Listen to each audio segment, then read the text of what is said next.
Bonjour, bienvenue dans cette nouvelle vidéo. Si vous êtes nouveau sur cette chaîne, abonnez-vous, aimez la vidéo, partagez le lien avec vos amis ou vos collègues. Si vous êtes ancien sur cette chaîne, aimez la vidéo, partagez le lien avec vos amis ou vos collègues. Dans cette vidéo, je vais utiliser la table qui contient le niveau de l'eau.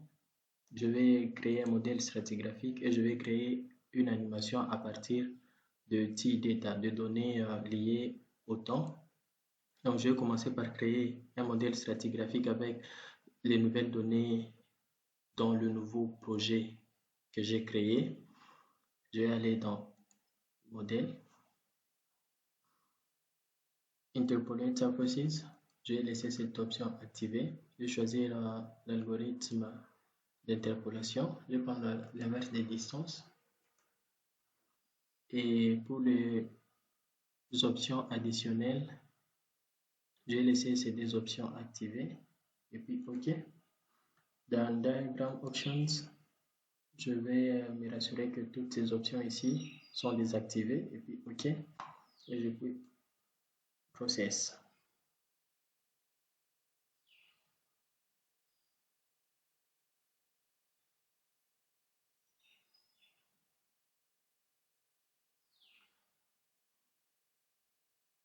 Je vois comment apparaît les données ou la stratigraphie à partir de nouvelles données dans ces nouveaux projets qu'on a créés dans une des vidéos précédentes. Je vais appliquer une exagération verticale pour bien voir ces différentes formations.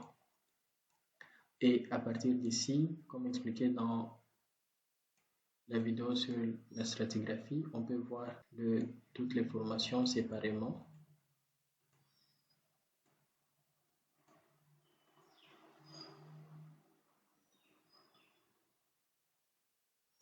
Comme ceci. Voilà. On peut aussi voir le sommet, la base et tout ça.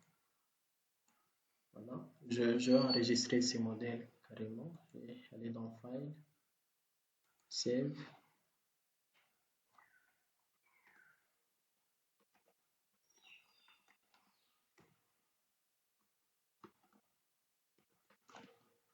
Je fais Save. Ces modèles étant créés, dans Grid Models, je peux voir les différentes formations sous forme de grid ici. Et je vais prendre une des formations qui va servir de base lors de la création de modèles à partir de données de type time. Et après ça, je vais créer une carte de surface tenant compte du niveau de l'eau. Donc, je vais aller dans Aquifers et puis je prends Plane Map. Dans cette option, je dois préciser le type d'aquifère. Dans mes données, je vois combien d'aquifères j'ai. Donc, à partir de cette table ici, je peux voir les aquifères, le nombre d'aquifères que j'ai. Donc, j'ai aquifère 2 et aquifère 1. Donc, en allant ici, dans cette option Aquifers, je vais prendre pleinement et j'ai créé une carte de surface tenant compte de l'aquifère 1 et je vais activer cette option ici, date et temps. Et dans Diagram Options, je vais Borrow Locations, je vais voir le ID, aussi l'octroi, ça je vais enlever. Borrow l'ID, je peux voir aussi les données d'aquifère. Donc c'est aquifère 1. Donc il faut préciser ici aquifère 1. On peut toutefois changer. Et dans Subsurface Depth, donc ici, s'il y a, par exemple, si je prends Subsurface Elevation, donc ceci, je dois enlever parce que sur la carte, ça risque de masquer certaines informations. Donc j'ai laissé les données de la profondeur. Voilà. Et la couleur entre les intervalles, je peux toutefois choisir ici. OK. J'active aussi OK. Puis je fais process.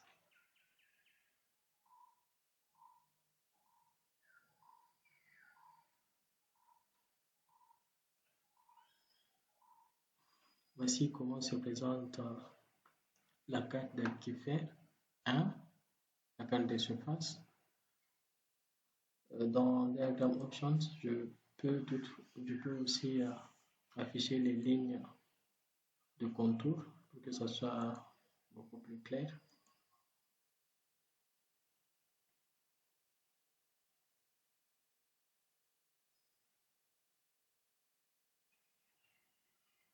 Et comment ça se présente. La légende aussi est là. Je peux enregistrer ces fichiers ici en allant dans File, Save.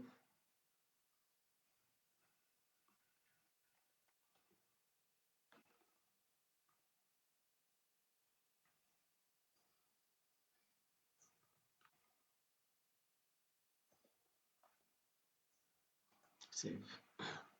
Donc, je vais fermer ceci et je me rassure aussi dans Build Models. J'ai aussi les trois actifs. On prend la base, les ISO punch et la surface ou la partie de dessus. Maintenant, je vais créer un modèle à partir de cette table T-Data. C'est T-Data, le T ici c'est temps, données relatives au temps.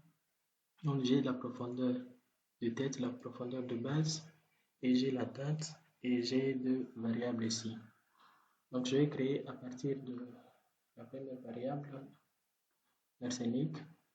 Je vais aller dans T-Data, je vais prendre le modèle. J'ai créé un nouveau modèle, je choisis la variable et je peux renommer le modèle ici, puis save, le solid modeling options. Je vais prendre l'inverse des distances avancées, le poids appliqué dans la direction horizontale, je vais laisser 2, verticale, je vais laisser 5. Et la méthode de recherche, je vais prendre la méthode basée sur tout le poids. Et de ce côté ici, les options, je laisse activées comme ceci. Donc, Decluster, Smoothing, Hi-Fi, SAPA-First. Donc, dans SAPA-First, je vais prendre le manuel parce que j'aimerais à ce que la partie supérieure soit le top ou la partie supérieure de l'aquifer. OK.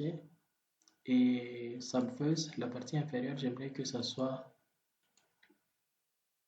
la base de ma stratigraphie. Donc, je vais prendre manuel et je vais prendre ici.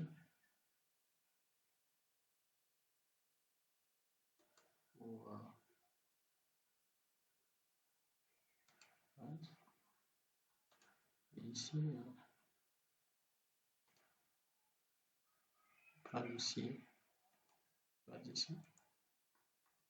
Et je fais OK. Dans cette option ici, Create 3-Dimensional Diagram, je vais prendre Voxels, légende, j'inclus aussi la légende, OK. Et puis, je n'ai pas besoin de plot logs, je fais process. Je dois me rassurer aussi que les options ici de filtering soient activées. Et voici comment se présente le modèle ici à partir de la table T-Data où la variable c'est l'arsenic. Et je peux créer une animation en allant dans Animations, Reveal, je prends l'arsenic et j'aimerais à ce que l'animation parte du sommet à la base en montrant le coordonnées comme label et puis je fais continuer. Et ici je peux renommer cette animation et je fais OK. Ça peut prendre quelques minutes avant de lancer l'animation.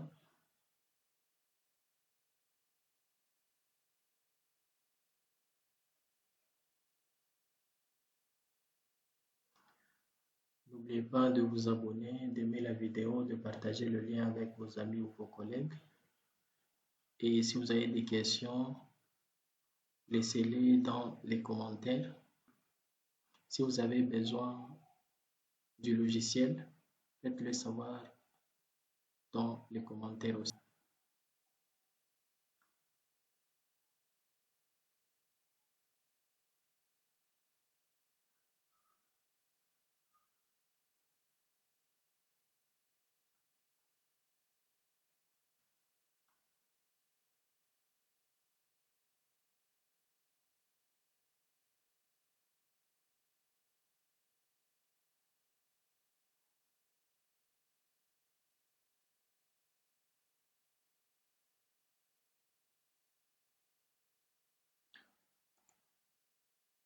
Voici l'animation de cet élément ici, arsenic, en fonction du temps.